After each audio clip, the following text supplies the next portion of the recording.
जय माँ सिद्धिदात्री। क्या आपने कभी सोचा है कि अगर माँ सिद्धिदात्री खुद आपके सामने आ जाएं तो क्या आप उन्हें पहचान पाएंगे? क्या सच में माँ अपने भक्तों की परीक्षा लेती हैं? क्या सच्ची भक्ति से जीवन की हर समस्या खत्म हो सकती है? आज की ये कथा सिर्फ एक कहानी नहीं है, ये एक ऐसा सत्य है जो आपके सोचने का तरीका बदल देगा। इस कथा में आप जानेंगे सच्ची भक्ति क्या होती है, माँ सिद्धिदात्री कैसे अपने भक्त को परखती हैं और कैसे एक छोटी सी गलती पूरी जिंदगी बदल सकती है। लेकिन ध्यान से सुनिएगा, क्योंकि इस कहानी का अंत आपको अंदर तक हिला देगा। हो सकता है आज के बाद जब भी कोई जरूरतमंद आपके दरवाजे पर आए, आप उसे कभी खाली हाथ ना लौटाएं। नमस्कार। तो आइए दिल और मन को शांत करके श्रद्धा के साथ सुनते हैं माँ सिद्धिदात्री की ये चमत्कारी और जीवन बदल देने वाली कथा। बहुत समय पहले एक नगर में विवेक नाम का एक युवक रहता था। वो बहुत तेज दिमाग वाला था, लेकिन उसके अंदर एक बेचैनी हमेशा बनी रहती थी।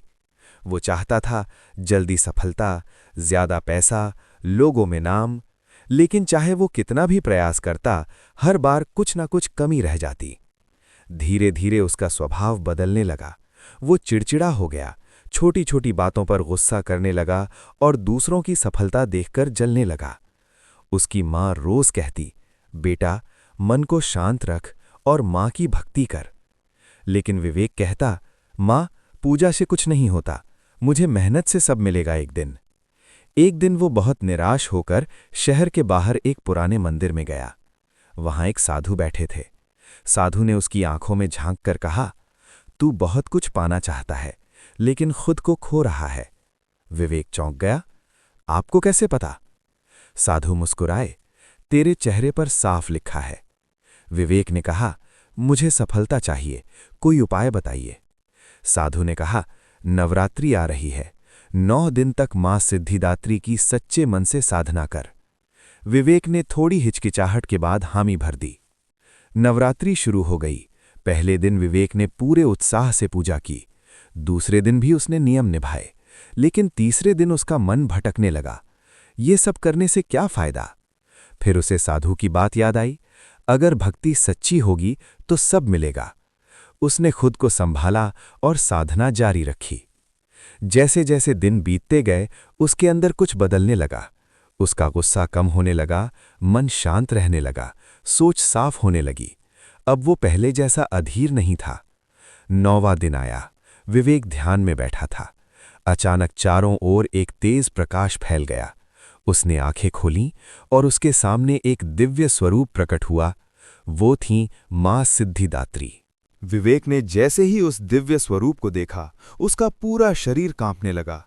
उसकी आंखों में डर भी था और भक्ति भी। उसके सामने स्वयं मां सिद्धिदात्री खड़ी थीं। चारों ओर दिव्य प्रकाश फैल रहा था।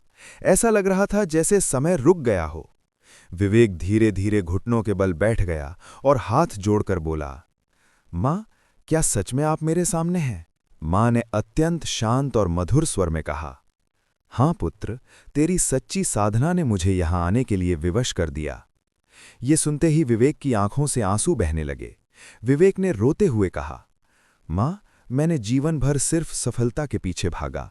मैंने कभी शांति के बारे में नहीं सोचा।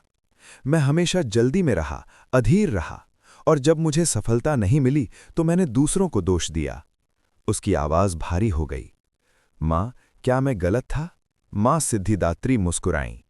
गलत और सही से ज्यादा जरूरी है समझ और जागरूकता। विवेक ध्यान से सुन रहा था। मां ने कहा, तूने मेहनत की, ये सही था, लेकिन तूने अपने मन को कभी नहीं समझा। ये तेरी सबसे बड़ी भूल थी। मां ने आगे कहा, जब इंसान सोचता है कि सब कुछ वही कर रहा है, वहीं से अहंकार जन्म लेता है, और जब अहंकार आता है तो शांति खत्म हो जाती है। विवेक को अपनी हर गलती याद आने लगी। मां का स्वर अब और भी गहरा हो गया। सुन पुत्र, मैं तुझे आज सबसे बड़ा रहस्य बताती हूं। सिद्धि का मतलब केवल शक्ति नहीं होता। सिद्धि का मतलब है अपने विचारों पर नियंत्रण। सिद्धि का मतलब है परिस्थितियों में भी शांत रहना। जिसने अपने मन को जीत लिया, उसे किसी बाहरी शक्ति की जरूरत नहीं रहती। विवेक अब पूरी तरह बदल चुका था। उसने रोते हुए कहा, माँ, अब मुझे समझ आ गया। मैंने हमेशा बाहर ढूंढा, जबकि सब कुछ मेरे अंदर था। माँ, अब मुझे धन नहीं चाहिए, मुझे शांति चाहिए, मुझे सही रास्ता चाहिए। माँ सिद्धिदात्री ने अपना हाथ उठाया। उनके हाथ से एक दिव्य प्रकाश निकलकर सीधे विवेक के हृदय में प्रवेश कर गया। आज मैं तुझे सबसे बड़ी सिद्धि देती हूं। विवेक यानी सही निर्णय लेने की शक्ति, संतोष यानी जो है उसमें खुश रहना, और धैर्य यानी हर परिस्थिति में स्थिर रहना। जैसे ही माँ ने आशीर्वाद दिया, विवेक को ऐसा महसूस हुआ जैसे उसके अंदर कोई दीपक जल गया हो। अब उसका मन बिल्कुल शांत था। कोई डर नहीं, कोई बेचैनी नहीं, सिर्फ शांति और एक नई ऊर्जा। माँ ने अंत में कहा, पुत्र, याद रखना, सच्ची भक्ति वही है जिसमें सेवा और नम्रता हो। सबसे बड़ी शक्ति वही है जो मन को जीत ले, और सबसे बड़ी सफलता वही है जिसमें शांति हो। धीरे धीरे वो प्रकाश कम होने लगा। माँ का स्वरूप धीरे धीरे अदृश्य होने लगा। लेकिन इस बार विवेक अकेला नहीं था, क्योंकि अब माँ उसके अंदर बस चुकी थीं। जिसने अपने मन को जीत लिया, वही सच्चा विजेता है। माँ सिद्धिदात्री बाहरी नहीं, अंदर की शक्ति जगाती हैं। शांति ही सबसे बड़ी सिद्धि है। जय माता दी।